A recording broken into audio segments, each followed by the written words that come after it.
নমস্কার বন্ধুরা, আবার খাবো চ্যানেলে আপনাদের সকলকে স্বাগত জানাই।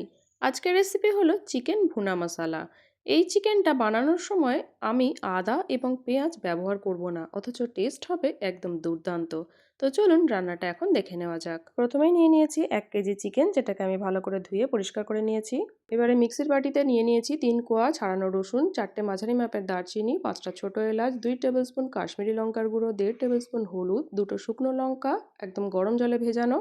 সবকিছু এখন ভালো করে পেস্ট করে নেব। এবারে চিকেনের মধ্যে দিয়ে দিচ্ছি 200 গ্রাম টক দই, যেটাকে আমি ভালো করে ফেটিয়ে নিয়েছি।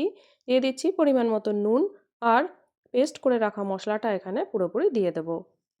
হাত দিয়ে এখন ভালো করে এটাকে মাখিয়ে নিতে হবে, আর এটাকে আমি রেখে দেব প্রায় 1 ঘন্টার জন্য। এবারে প্রায় ঘন্টাখানেক পরে আমি এখানে দিয়ে দিচ্ছি একটা কড়াইতে 5 টেবিল স্পুন সর্ষের তেল। তাতে আমি একে একে চিকেনগুলোকে দিয়ে দেব, আর ফ্লেমটাকে মিডিয়ামে রেখে এখন চিকেনগুলোকে ভালো করে নাড়াচাড়া করতে হবে।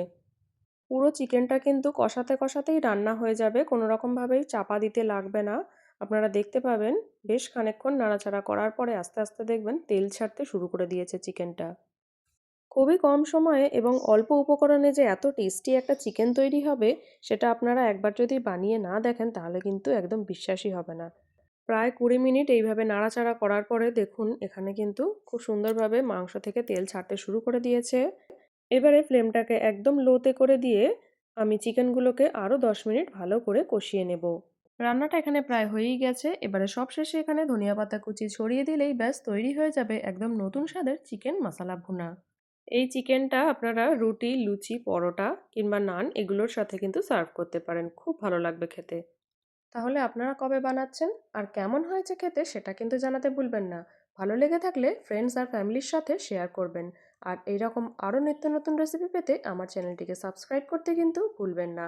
দেখা হচ্ছে নেক্সট ভিডিওতে।